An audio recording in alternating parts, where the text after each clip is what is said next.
maka yang dijanjikan oleh Allah, di situ Allah percepat datangnya ridha Allah Subhanahu wa taala.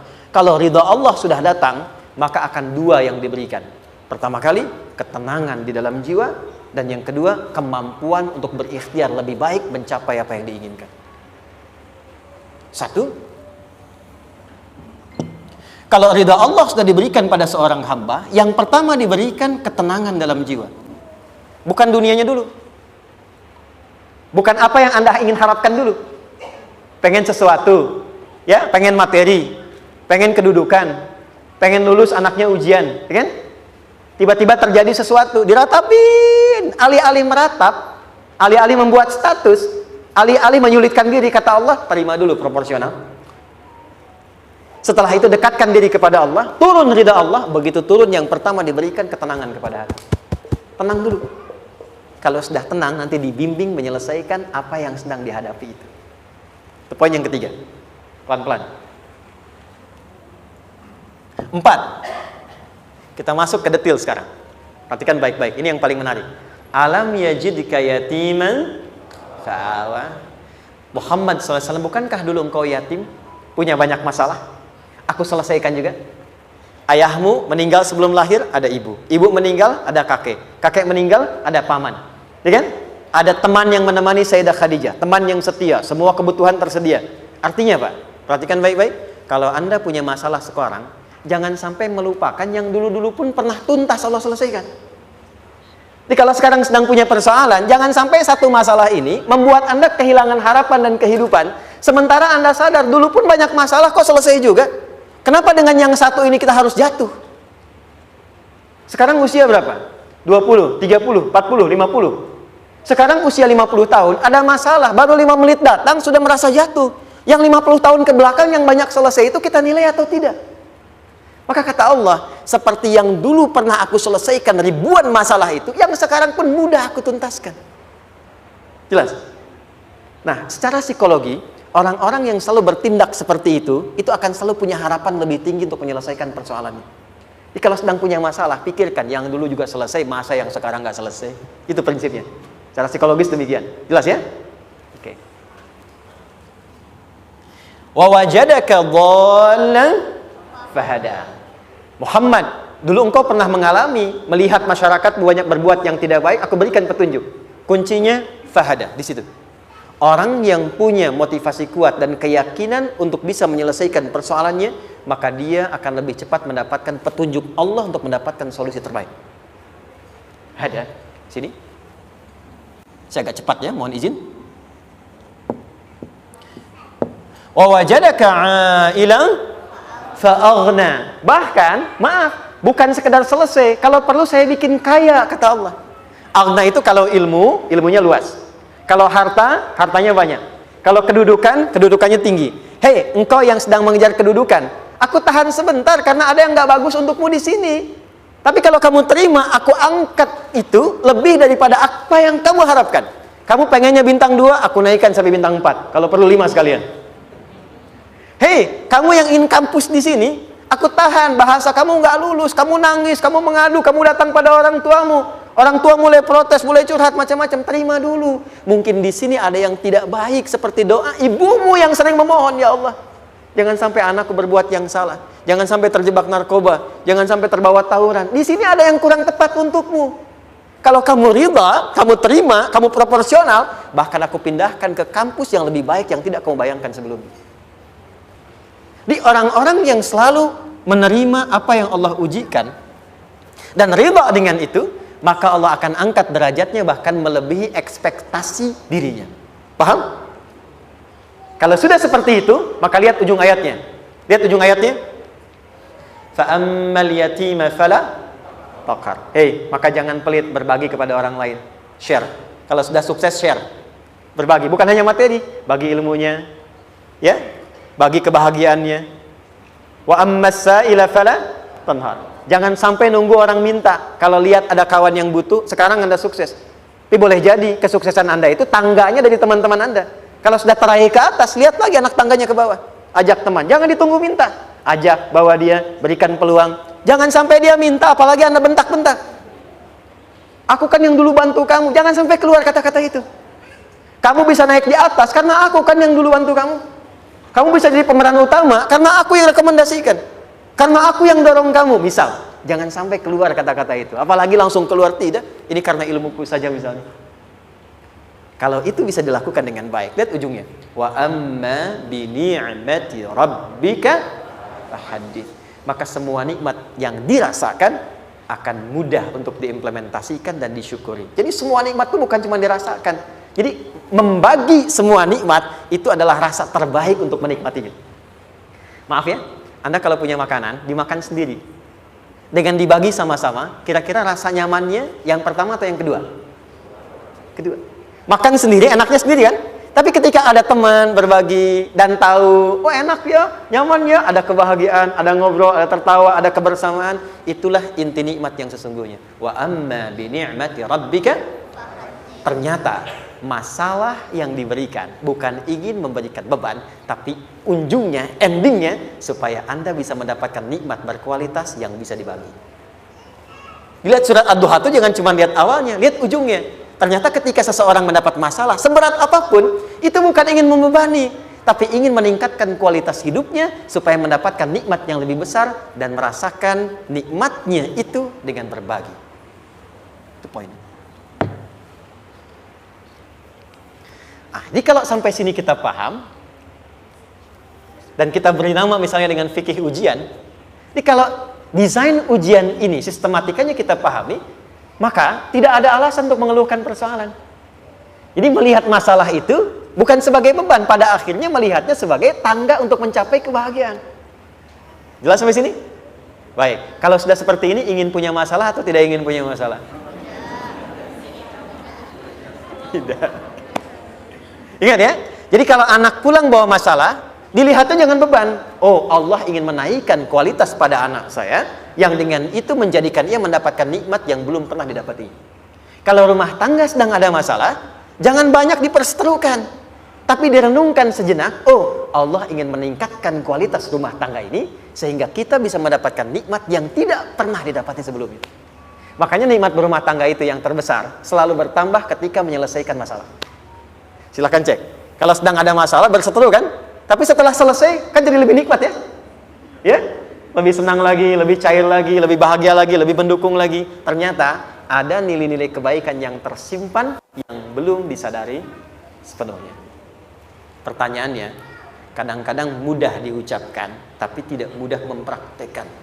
Bagaimana itu semua bisa ditempuh dengan baik sehingga ketika mengalaminya kita bisa tenang menghadapinya. Maka turunlah surah Al-Insyirah. Saya cepat.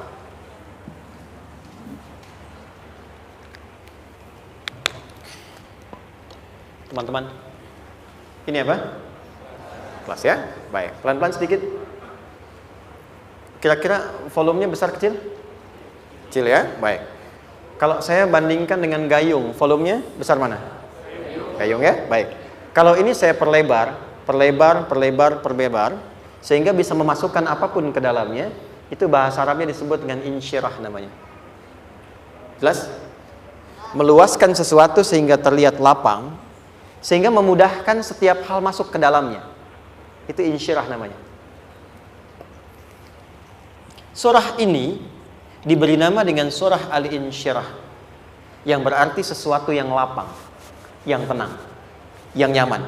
Yang diharapkan dengan keadaan hati yang lapang, nyaman, tenang itu, segala persoalan yang dihadapi dalam kehidupan akan mudah diterima dan tidak berdampak besar dalam menyikapinya.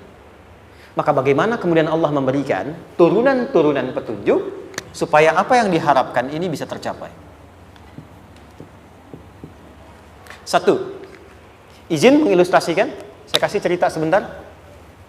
Ada seorang anak muda, kisah ini sangat viral, hampir setiap kita bisa mendapatinya. Datang kepada seorang kakek tua di sisi danau yang jernih sekali airnya. Dia berkeluh kesah tentang persoalannya, dia katakan saya punya masalah begini. Berat sekali terasanya. Kakek itu kemudian permisi, dia hanya membawa 2 genggam garam. Kemudian beliau bawa 1 gelas, ilustrasinya seperti ini. Dimasukkanlah kemudian garam itu ke gelas itu. Lalu diambil 1 gelas air yang jernih tadi dengan garam segenggam. Kata beliau minum. Pemuda itu mengatakan, wah asin, minum aja dulu. Lalu ketika diminum, langsung ditumpahkan. Dia muntahkan asin katanya. Lalu setelah itu kakek yang tadi melepaskan segenggam sisanya, dilempar ke danau tadi yang luas. Lalu diambil lagi dengan gelas yang sama. Sekarang minum. Bagaimana rasanya? Segar, enak, nyaman. Itulah hatimu. Kalau hatimu sempit sesempit gelas ini, maka masalah sekecil apapun akan selalu menghadirkan kesulitan seperti engkau menelan garam tadi. Tapi kalau hatimu luas, sebesar apapun masalah, tidak akan pernah berdampak pada dirimu kecuali engkau mampu menyusun rencana untuk mengatasinya. Kelapangan hati yang membuat diri kita mampu menerima persoalan apapun, itu yang disebut dengan insyirah. Makanya dulu tahun 90-an ada sinetron Hati Seluas Samudra gitu ya. Saya pernah tahu itu. Sama anaknya diapa-apain juga, masih aja ya menerima gitu. Dulu siapa ya? Jeremy Thomas dan lain-lain ya. Saya kira ada itu. Ya, saya kira itu ya.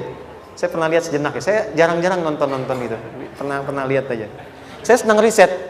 Jadi kalau riset itu ada riset dakwah, ada riset materi. Saya teman-teman yang musik gitu ya. Saya tidak terlalu dekat dengan musik karena saya di Quran gitu. Tapi untuk mengetahui hukum musik itu bagaimana, saya riset. Sampai ke notasi saya tahu. C D E F G A B C G A B C D E F G D E F G A B C D A B C D E F G A F G A B C D E B C D E F G A B C D gitu kan ya? Ya, tapi kalau diminta piano, gitar, ini saya nggak bisa. Ya, tapi untuk menentukan hukum, nah kita bisa paham gitu. Misalnya boleh nggak baca Quran pakai langgam Jawa gitu kan? Nah, hukumnya apa? Nanti dari teori itu muncul. Ya, paham ya? Nah, oke, balik sini. Perhatikan baik-baik. Satu, saya agak cepat. Ini ditafsir langsung turun al-insyirah. Yang pertama, alam nashrah laka sadrak wa wada'na anka wizrak alladhi anqadha dhahrak. Tahan sampai sini dulu, 3 ayat. Saya mulai dari ayat kedua dan ketiga. Perhatikan baik-baik. Wa wada'na anka wizrak alladhi anqadha dhahrak. Artinya apa? Artinya satu beban yang diletakkan di pundak yang berpengaruh kepada semua bagian tubuh. Kita pernah melakukan atau melihat yang angkat beban ya? Beban kan semakin berat diangkat, semakin terasa ke bagian-bagian tubuh ya, ke semuanya. Nah, itu namanya wizrak alladzi anqadha dhahrak. Beban yang dipikul yang berat sekali sampai semua merasa. Makanya jadi satu ungkapan dengan mengatakan dia sedang memikul beban yang sangat berat. Sampai kepalanya pusing, tidur nggak nyaman, miring kanan, miring kiri. Itu namanya ya alladzi anqadha dhahrak. Satu. Saya percepat, akan ada satu masa dalam hidup setiap hamba merasakan satu persoalan yang seakan-akan beban berat yang dipikul sampai merasa kesulitan dari ujung kepala sampai ujung kaki. Siapapun itu. Jujur ya, setiap kita tanyakan pada diri sendiri. Setiap kita yang ada di sini, saya yakin pasti pernah atau bahkan akan mengalami satu peristiwa yang merasakan beban berat sampai seakan-akan ujung kepala sampai ujung kaki merasakan sakitnya. Ada yang sudah mengalami atau bahkan nanti akan ada yang melalui. Perhatikan baik-baik. Teruskan ayatnya. Wa rafa'na laka. Perhatikan. Kalau ada yang sedang merasakan itu, yakinlah kata Allah, pada saat itu sesungguhnya Allah sedang mengangkat derajatnya dan meningkatkan kualitas hidupnya untuk mencapai sesuatu yang istimewa yang belum pernah diraihnya. Dari sini kita buat persamaan. Ujian. Tadi kan? Berbanding lurus dengan harapan. Banding lurus dengan solusi nanti pada akhirnya. Fokus. Lulus di sini, insya Allah setiap persoalan akan lebih mudah untuk diatasi. Ujian, seberat apapun yang sedang kita alami, tidak akan pernah diberikan kepada kita oleh Allah, kecuali ternyata hikmahnya untuk mengabulkan harapan-harapan besar yang sebetulnya kita mintakan. Jujur ya, setiap kita kan sering punya permohonan ya, sering berdoa ya, ya Allah minta ini, minta itu, minta ini, minta itu, gitu kan? Nah, cara Allah mengabulkan harapan kita itu, yang pertama, jalurnya lewat ujian. Karena semua kesuksesan itu, desain dasarnya adalah melewati ujian. Coba, anak-anak kita yang sedang sekolah itu, apa mungkin diwisuda dengan penuh kebahagiaan kalau nggak mengalami ujian? Lewat ujian dulu kan? Dia belajar dulu, ujian dulu, ngatasin soal dulu, lulus, baru wisuda. Apakah mungkin akan dapat IPK 4 yang diharapkan kalau tidak mengalami ujian? Belajar dulu, ya kan? Ada waktu, sempat dia bangun malam, siang, dan seterusnya, belajar, keringat, dan sebagainya. Baru bahagia kan? Dan ternyata belajar itu untuk diwisuda. Sebab kalau kita tidak belajar, mustahil dapat wisuda. Kalau tidak lewat ujian, mustahil dapat ijazah. Karena ternyata harapan itu, hukum dasarnya dalam berkehidupan, bisa diraih dengan melewati ujian. Ini poinnya. Jadi mohon, kalau sedang mengalami sebuah peristiwa, dan kita harus menghadapi itu, coba renungkan, sebetulnya pernah berdoa apa sampai kita mengalami itu, sehingga dengan jalan itulah sebetulnya Allah ingin mengabulkan harapan yang dulu pernah kita mintakan. Jelas? Oke, satu. Yuk, turunkan rumusnya pelan-pelan. Quran surah kedua ayat 286. Ini kesini dulu, baru nanti kita balik lagi. 2 Al-Baqarah ayat 286. La yukallifullahu nafsan illa usaha. Tahan sampai sini. Lihat baik-baik. Hukum pertama. Allah tidak mungkin menguji seorang hamba di luar batas kemampuannya. Jadi kaidah yang pertama tadi, kalau kita sedang diuji, sebetulnya ada harapan dan doa yang pernah kita mohonkan, dan Allah ingin mengabulkan itu. Jalan pertamanya adalah ujian. Tapi adilnya Allah, tidak akan pernah kita diuji kecuali sesuai dengan kemampuan kita. Jadi kalau nggak mampu, nggak mungkin diberikan ujian. Ingat ya, kalau tidak mampu, tidak mungkin diberikan ujian. Artinya harapan yang kita mohonkan pun akan sesuai dengan kemampuan kita. Jadi kalau kita minta sesuatu nggak mungkin bisa menggunakannya, nggak akan dikasih. Nah, balik ke sini untuk memberikan ketenangan kepada hati kita. Kalau sedang menerima persoalan, setelah kita mengatakan, oh ini mungkin ada harapan yang ingin saya dapatkan, jalannya lewat sini. Untuk memberikan ketenangan kepada hati, begitu persoalannya tiba, langsung katakan pada diri kita, saya pasti bisa menjalaninya. Mustahil saya diuji kalau nggak mampu menjalaninya. Itu bahasa singkatnya. Ingat ya, kalau ingin mudah menyelesaikan persoalan, kata Quran, setiap ada ujian, langsung katakan pada hati kita, insya Allah bisa. Nggak mungkin saya diuji kalau saya nggak sanggup. Jelas? Dan tanamkan itu pada hati yang paling dalam. Ini nggak mudah. Kalau cuma disimpan di pikiran, jadi beban. Tapi kalau Anda tanamkan dalam hati, seberat apapun masalahnya, pasti saya sanggup, pasti saya bisa. Pernah lihat dulu ada acara 90-an Benteng Hattori? Oke? Benteng Takeshi ya? Takeshi ya? Gitu kan, artinya kan bisa jawab ya. Kita tahu Ninja Hattori mendaki gunung, lewati lembah, ya tahu ya. Songgoku, Songgohan, saya tahu itu. Songgoku, Kamehameha, Piccolo itu, yang nulisnya Suzuki Watanabe, saya tahu itu. Benteng Hattori, balik lagi ya. Benteng Takeshi ya. Puncaknya kan main pakai itu kan, pakai tanknya dan sebagainya. Tapi pernah ingat gak satu episodenya itu? Begitu akan bertarung, kan selalu ada motivator di sampingnya itu mengatakan, ayo, kamu bisa, gitu kan? Dia nggak ngaji Quran tuh. Kita punya ayatnya. Pernah nggak? Buka lagi ya dulu ya. Oke. Korea, kenapa bisa nyusul Jepang? Salah satunya, waktu Jepang itu maju, setiap di Korea itu ditanamkan dari mulai anak-anak TK-nya. Kita harus lebih daripada Jepang. Sejak anak-anaknya TK. Itu ditanamkan betul. Kita bisa, kita dari TK. Sehingga ketika di sana bikin Honda, sini Hyundai. Hyundai kan dibacanya Hyundai, kan? Sana Honda, sini Hyundai gitu. Di apapun yang dibuat Jepang, Korea harus lebih unggul. Itu ditanamkan dari awal. Bisa. Kita itu sekarang punya ayatnya. Jadi kalau sedang punya masalah seberat apapun, katakan pada diri kita, insya Allah bisa. Gak mungkin diuji kalau nggak sanggup. Bisa insya Allah. Bisa. Kenapa mah? Bisa. Jelas? Oke. Sudah di situ teruskan. Lanjutkan. Warafa'na laka dzikra. Teruskan. Fa inna ma'al usri. Nah, ini poin terbesarnya. Fa inna ma'al usri yusra. Fa huruf yang menunjukkan sesuatu berlangsung dengan cepat. Inna di ilmu nahwunya berbunyi begini, di gramatikal bahasa Arab. Harfu nasbin wa taukidin, tansibul isma wa tarfa'ul khabara, mabniyun 'alal fathi, la mahalla lahu min al-i'rabi. Paham? Tidak. Inna huruf yang digunakan untuk menguatkan informasi agar ditancapkan ke dalam hati sekuat-kuatnya dan jangan pernah ragu. Jadi kalau orang Arab itu nancapkan tongkat begini dan kuat, tidak goyah, itu nasab namanya. Nasabar rajul asahu fil ardi.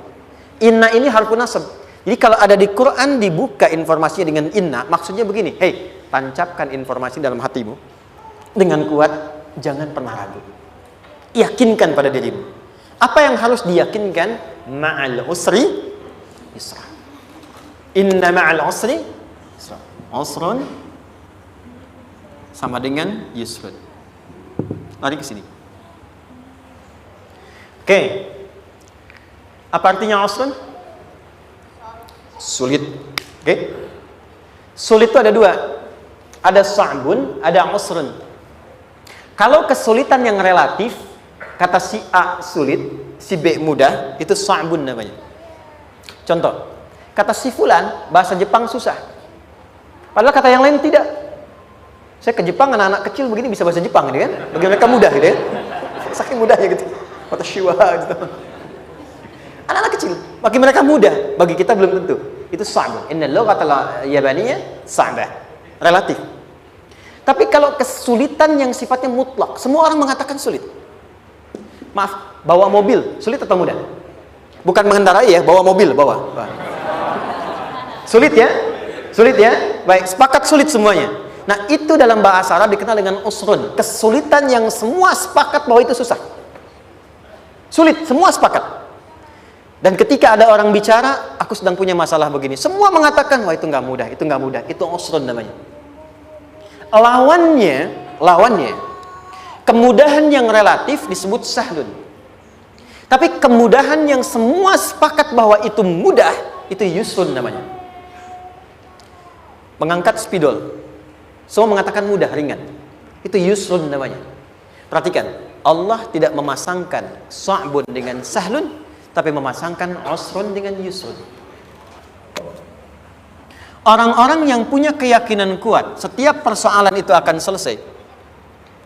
Dan dia mengatakan pada dirinya, aku bisa melewatinya. Maka, perhatikan kalimat kata Quran. Inna ma'al usri yusran. Sesulit apapun masalah yang sedang dia alami, maka Allah akan datangkan solusi semudah-mudahnya yang bisa dia nikmati. Dengan kata lain, kalau kita bawa ke bahasa psikologi, kalau sedang menghadapi persoalan seberat apapun, selain kita mengatakan, ini pasti bisa saya lalui, saya insya Allah sanggup mengatasinya, katakan pada diri kita, ini pasti selesai. Pasti ada solusinya, pasti mudah. Katakan, walaupun memang solusinya belum datang, tapi tenangkan pada diri kita dengan mengatakan, inna ma'al usri yusra. Bahasa psikologinya, katakan pada diri kita, ini pasti selesai. Gak mungkin gak selesai, pasti ada solusinya, pasti mudah. Itu lebih memberikan harapan pada diri kita untuk menuntaskan persoalan dibandingkan dengan meratapinya. Jelas? Teruskan. Fa inna ma'al usri. Kalau masih ragu kata Allah, katakan lagi sekali lagi. Sampai hati kita merasa nyaman. Jadi kalau sedang punya persoalan seberat apapun, tanamkan pada diri kita, pasti selesai. Belum nampak, insya Allah pasti selesai. Gak mungkin diuji kalau gak ada solusi. Itu lebih memberikan harapan. Setelah itu, fa idza faraghta, mitigasi masalahnya, mitigasi persoalannya, tuliskan ini masalahnya apa, rumah tangga apa saja, misalnya dia ada suami, ada istri, ada anak-anak, masalah ada di mana. Kadang-kadang benangnya jadi kusut karena satu-satu nggak segera diselesaikan. Maka kata Al-Quran, fa idza faraghta, satu-satu mitigasi dulu. Satu masalah di sini, lihat di suami, lihat di istri. Kalau pekerjaan, masalahnya apa, sebelum bercabang kemana-mana, petakan. Apakah rekanannya, apakah relasinya, apakah kemampuannya, apakah manajerialnya, apakah marketingnya. Mitigasi, kotaki semua, selesaikan satu-satu. Setelah itu, apa yang dilakukan? Wa ila rabbika, tawakal sepenuhnya kepada Allah untuk menentukan hasilnya. Tawakal itu yang paling mahal.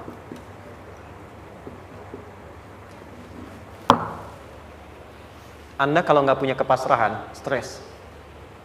Karena selalu memikirkan apa yang mau dikerjakan dan selalu orientasi pada hasil. Kita punya tawakal. Kalau kita mampu menyerahkan sesuatu, gini, di sini ada orang yang paling jago misalnya main basket. Ada pertandingan basket. Begitu dibuka, udah tim musyawarah serahkan aja pada si fulan. Kan? Dia yang paling jago, dia. Bukankah dengan menyerahkan itu bukan hanya kita berikan sebuah tugas, ya kan? Tapi dengan itu ada kelapangan tersendiri kan? Yakinlah sukses, ini paling hebat. Pernah ada perasaan gitu? Sekarang, siapa yang paling mampu menguasai? Siapa yang paling hebat menyelesaikan segala hal? Siapa yang punya segalanya? Bukankah Allah? Orang-orang yang punya tingkat tawakal yang tinggi, maka satu, dia akan lebih stabil keadaan mentalnya dan tidak akan pernah gelisah dengan kekecewaan. Gak ada kecewa. Karena tawakal itu kalau sudah kepasrahan pasti menerima hasil. Kalau sudah tawakal, terserah Allah tetapkan apa saja. Mau dapat sekarang, dapat besok, dapat nanti. Puncak yang paling tinggi, tugasmu hanya berikhtiar semampu yang bisa dilakukan. Selanjutnya, biarkan Allah menetapkan apa yang menjadi bagian dari maslahat kehidupan kita. Saya tutup. Cara Allah menjawab harapan kita ada 3. 1. Memberi langsung apa yang kita mintakan. 2. Menunda itu sampai kita siap menerimanya. 3. Mengganti apa yang kita inginkan dengan apa yang kita butuhkan. Saya ulang ya. 1. Memberi langsung apa yang kita mohonkan. Misal, ya Allah saya ingin A misalnya, anak saya pengen ke ITB. Tapi nggak mungkin tiba-tiba langsung masuk ITB kan? Pasti lewat ini dulu kan? Ada ujian dulu, ikut tes dan seterusnya diterima sesuai. 2. Kadang menunda sesuatu sampai dia sanggup menjalaninya. Anda punya anak usia 5 tahun, pengen diberikan motor. Anda mampu untuk memberi motor, dikasih nggak? Tidak. Sampai dia sanggup mengendarai motor, baru Anda berikan. Terkadang ada yang kita minta sekarang, tidak didapati sekarang. Tapi ternyata tahun depan kita dapat. Kita harus sadar bahwa anugerah yang kita dapatkan tahun depan itu sebetulnya adalah hasil doa kita di tahun ini. Pernah dengar nggak kisah viral? Nabi itu berdoa, baru dikabulkan setahun setengah. Setahun 6 bulan. Padahal itu Nabi loh. Kiblat pertama kita kemana? Palestina kan? Baitul Maqdis kan? Nabi berdoa, mohon terus nengok ke langit. Al-Baqarah 144, minta, jawabannya turun setelah setahun setengah, setahun 6 bulan. Ada yang mengatakan di tafsir setahun 8 bulan, baru dikabulkan setelah setahun setengah. Padahal kurang soleh apa Nabi? Nabinya siap, mungkin umatnya yang belum siap. Nabinya siap, tapi ada tantangan di masyarakat yang tidak mudah, yang mungkin bisa meruntuhkan dakwah, baru dikabulkan setahun setengah. Ketika semua umatnya sudah bisa siap menerima itu.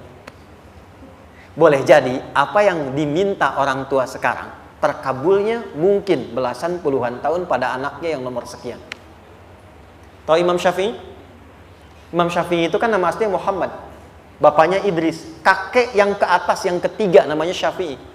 Kenapa disebut Imam Syafi'i? Dinisbatkan pada kakek yang ke atasnya. Ternyata kakeknya ini seorang ulama besar, saleh, memohon kepada Allah, setiap di keturunannya ada yang bisa menggantikan lebih soleh, lebih baik lagi. Ternyata yang didapatkan bukan dari anaknya, tapi generasi keturunan yang kesekian. Anda belum sekarang bisa hafal Quran, misalnya Anda bermohon, berdoa, boleh jadi yang hafal mungkin bukan di anak, bisa di cucu, bisa di bagian keluarga yang lain. Maka terkadang tawakal itu tidak hanya memberikan hasil yang cepat, tapi memberikan keindahan yang terasa tertunda, tapi melengkapi kebahagiaan yang dirasakan. Penutupnya, boleh jadi minta ke ITB, diterimanya di Unpad.